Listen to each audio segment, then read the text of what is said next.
नाज़रीन ग्रामीण, अफगानिस्तान में दरियाफ्त होने वाले लिथियम के जखायर हों या चाइना की मदद से क्रूड ऑयल की तलाश, अफगानिस्तान ने तमाम दुनिया को वर्ता हैरत में डाल रखा है। लेकिन आज हम इस बारे में बात नहीं करेंगे, बल्कि आज हम आपको तालिबान के एक ऐसे मेगा प्रोजेक्ट के बारे में बताएंगे जिसकी मदद से न सिर्फ वो अपने मुल्क को दुनिया की बड़ी ताकत बनाने में कामयाब हो जाएंगे, बल्कि इसके जरिए अब वो तमाम दुनिया को बदलने का इरादा भी लगते हैं। एक ऐसा प्रोजेक्ट जो न सिर्फ अफगानिस्तान में तरक्की के नए दरवाजे खोलेगा, बल्कि एशिया की तकदीर बदल कर रख देगा। हम बात कर रहे हैं अफगानिस्तान के कोश टीपा कैनाल प्रोजेक्ट की, जिसके बारे में जानकर तमाम दुनिया हैरान है कि 50 साल तक जंग की तबाहकारियों से मुतासिर होने वाला मुल्क आखिर कैसे इतने वसाइल रखता है कि वो इतने बड़े प्रोजेक्ट को बगैर किसी की मदद के मुकम्मल करने में कामयाब हो जाए। तो नाजरीन, बरसों से गरीबी, भूख और जंग में घिरा अफगानिस्तान दुनिया की सबसे पहली और बड़ी मसनूई नहर बनाने जा रहा है। 285 किलोमीटर लंबी और 500 फुट चौड़ी इस नहर का नाम टीपा कैनाल है, जो अफगानिस्तान की तकदीर बदल देगी। इस नहर को बनाने के लिए अफगानिस्तान की हुकूमत ने किसी से कोई मदद नहीं ली, ना ही कोई इक्विपमेंट, ना ही कोई इंजीनियरिंग टीम। चंद दिन पहले तक तकरीबन 100 किलोमीटर तक इस नहर की खुदाई हो चुकी थी। लेकिन सवाल यह पैदा होता है कि अफगानिस्तान को इतनी बड़ी नहर बनाने की जरूरत क्यों पेश आई। अफगानिस्तान को एक मुकम्मल लैंडलॉक कंट्री कहा जाता है, क्योंकि इसके किसी हिस्से के साथ कोई समंदर नहीं लगता। अफगानिस्तान को Pakistan, Iran, Tajikistan, Uzbekistan, Turkmenistan और चीन की सरहदों ने घेर रखा है। यानी अफगानिस्तान मुकम्मल तौर पर दूसरे ममालिक की सरहदों के दरमियान है, और अफगानिस्तान दुनिया के उन चंद ममालिक में शामिल है जिनका 70% हिस्सा पहाड़ों पर मुश्तमिल है। इस मुल्क की 80% पानी की सप्लाई कोई हिंदुकुश के सिलसिलों से आती है। अफगानिस्तान में 4 बड़े दरिया हैं जिनसे इसे पानी मिलता है, लेकिन ये चारों दरिया अफगानिस्तान के पानी की जरूरतों को पूरा करने के लिए नाकाफी हैं। यही वजह है कि अफगानिस्तान हमेशा से पानी के मसाइल का शिकार रहा है। अफगानिस्तान के शुमाली इलाका जात पानी की सख्त कमी का शिकार है, और अमेरिका और अफगानिस्तान की जंग के बाद इन मसाइल में मजीद इजाफा हो गया है। इसलिए फैसला किया गया कि 285 किलोमीटर के फासले तक एक मसनूई नहर बनाई जाए, जो उन तमाम इलाकों को सैराब करे जो पानी की वजह से खुश्क साली का शिकार है। लिहाजा इस मंसूबे की मदद से 5.5 लाख एकड़ खुश्क और बंजर रकबे को लहलहाते हुए सरसब्ज खेतों में बदल दिया जाएगा, जिसमें गेहूं, गंदम, चावल और दूसरे अनाज उगाए जाएंगे। अगले 2 सालों में अफगानिस्तान इस कैनाल की मदद से न सिर्फ अपने मुल्क की जरूरियात के लिए गंदम और दूसरा अनाज उगा सकेगा, बल्कि 50% गंदम दूसरे मुल्कों को एक्सपोर्ट करने के काबिल भी हो जाएगा। दोस्तों, ये प्रोजेक्ट मार्च 2022 में शुरू हुआ था, और उम्मीद की जाती है कि जिस तेज रफ्तारी से काम जारी है, ये प्रोजेक्ट 2025 तक मुकम्मल हो जाएगा। जब ये प्रोजेक्ट शुरू हुआ तो लोगों का कहना था कि अफगानी इंजीनियर टेक्नोलॉजी में इतनी महारत नहीं रखते कि वो इतने बड़े प्रोजेक्ट को कंप्लीट कर सके। लेकिन आज तमाम दुनिया ये देखकर हैरान है कि अफगानी इंजीनियर किस महारत और मंसूबाबंदी और तेजी के साथ इस प्रोजेक्ट को कंप्लीट कर रहे हैं। इस प्रोजेक्ट को 3 फेज में डिवाइड किया गया है। पहले और दूसरे फेज में इस कैनाल की खुदाई की जाएगी, जो कि 100 किलोमीटर तक हो चुकी है। इस मकसद के लिए 200 लोकल ठेकेदारों को मुंतखब किया गया और 7000 क्रेनों और बिल्डोजरों को खुदाई के काम के लिए मंगवाया गया है। हैरानकुन बात यह है कि ये बिल्डोजर, क्रेनें और दूसरी मशीनरी बड़े मुल्कों से इंपोर्ट की हुई जदीद मशीनरी नहीं है, बल्कि ये बिल्डोजर और क्रेनें 1960 की दहाई की हैं। लेकिन इससे भी ज्यादा हैरानकुन बात यह है कि वो बड़ी महारत से इस मशीनरी को अपने मकसद के लिए इस्तेमाल कर रहे हैं। तमाम काम एक मंसूबाबंदी और तरतीब से किया जा रहा है।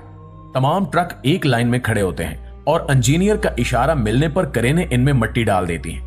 जब इंजीनियर ओके का इशारा करता है तो ट्रक उस मिट्टी को लेकर चल पड़ते हैं। इतनी ज्यादा मिट्टी को एक जगह से दूसरी जगह मुंतकिल करना बहुत मुश्किल काम था, लेकिन अफगानी इंजीनियर ने इसका बहुत खूबसूरत हल तलाश किया।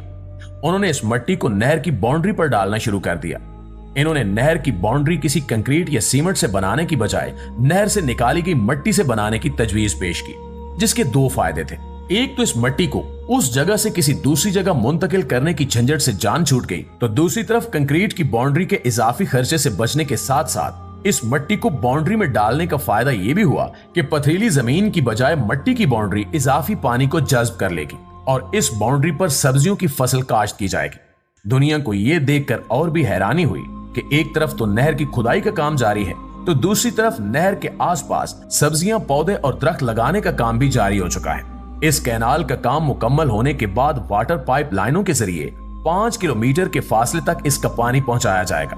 एक बहुत हैरानकुन चीज जो दुनिया के सामने आई वो ये थी कि इस नहर के पास बने ट्यूबवेल और वाटर पंप्स को चलाने के लिए बिजली की बजाय सोलर सिस्टम लगाए गए हैं, जिससे बिजली के इजाफी खर्चे से बचा जा सकता है। इस प्रोजेक्ट को लेकर मुख्तलिफ लोगों ने बहुत प्रोपेगेंडा किया। कुछ लोगों का कहना था कि अफगानी इंजीनियर्स में इतनी महारत और टैलेंट नहीं है कि वो ऐसे प्रोजेक्ट को हैंडल कर सके। तो दूसरी तरफ कुछ लोगों का यह भी कहना था कि अफगानी ठेकेदारों को वक्त पर तनख्वाहें नहीं दी जा रही, लेकिन इसमें कोई हकीकत नहीं है। तजिया निगारों का कहना है कि अगर ठेकेदारों को वक्त पर पैसे न मिलते तो इतनी तेज रफ्तारी से काम कभी मुकम्मल ना होता। ये प्रोजेक्ट अफगानिस्तान में तरक्की और खुशहाली के लिए एक संग मील की हैसियत रखता है, जिसकी मदद से तालिबान खुश्क और बंजर इलाकों को सरसब्ज और लहलाते हुए खेतों में तब्दील कर देंगे। अफगानिस्तान चंद सालों में भूख और अफलास से मुकम्मल तौर पर खलासी हासिल कर लेगा। इनके मकामी लोग भी हुकूमत के इस इकदाम से बहुत ज्यादा खुश हैं, क्योंकि इसकी वजह से इनके खेत सैराब होंगे और वो मुआशी तौर पर खुद कफील हो जाएंगे, बल्कि दूसरे ममालिक को भी बड़ी मिकदार में अनाज एक्सपोर्ट करने के काबिल हो जाएंगे, जिससे कसीर तादाद में ज़र मुबादला कमाया जाएगा, जो कि अफगानिस्तान के दीगर बड़े प्रोजेक्ट्स पर खर्च किया जाएगा। इसके अलावा यह भी कहा जा रहा है कि अगर इसी तेज रफ्तारी से अफगानिस्तान में काम होता रहा तो उम्मीद की जा रही है कि आने वाले चंद सालों में अफगानिस्तान एक बड़े ज़रई मुल्क की हैसियत से दुनिया के नक्शे पर उभर कर सामने आएगा। दुनिया के तमाम वो ममालिक जहां अनाज की फसलें काश्त नहीं की जाती, वो अफगानिस्तान से अनाज हासिल करने पर मजबूर होंगे और 4 सालों में अफगानिस्तान दुनिया की बड़ी ताकतों के हमरा खड़ा हुआ नजर आएगा। एक ताकतवर और मुआशी तौर पर खुद कफील मुल्क होने की वजह से आलम इस्लाम के लिए भी मुआविन और मददगार साबित होगा। दुनिया देखेगी कि कैसे तालिबान जंग से जलते हुए शिकस्ता हाल अफगानिस्तान को खूबसूरत और सरसब्जो शादाब लहलाते हुए अफगानिस्तान में बदल देंगे। अफगानी तालिबान ने ना तो जंग के बाद अपने हालात का रोना रोया और न कशकौल लेकर IMF के पास $1 अरब का कर्जा लेने पहुंचे, बल्कि इन्होंने मर्दाना वार अपने हालात का मुकाबला किया और अपने मौजूदा वसाइल को अच्छे तरीके से इस्तेमाल करते हुए अपने मुल्क को तरक्की की राह पर गामजन किया। इन्होंने ना तो मॉडर्न और तरक्की याफ्ता होने के लिए दीन से दूरी इख्तियार की और न ही करप्शन के जरिए बैरून ममालिक में अपने अकाउंट्स खोले, बल्कि पूरी दुनिया ने देखा कि इन्होंने कम वसाइल के साथ इंतहाई कलील मुद्दत में अपनी आवाम की भलाई के लिए काम किया।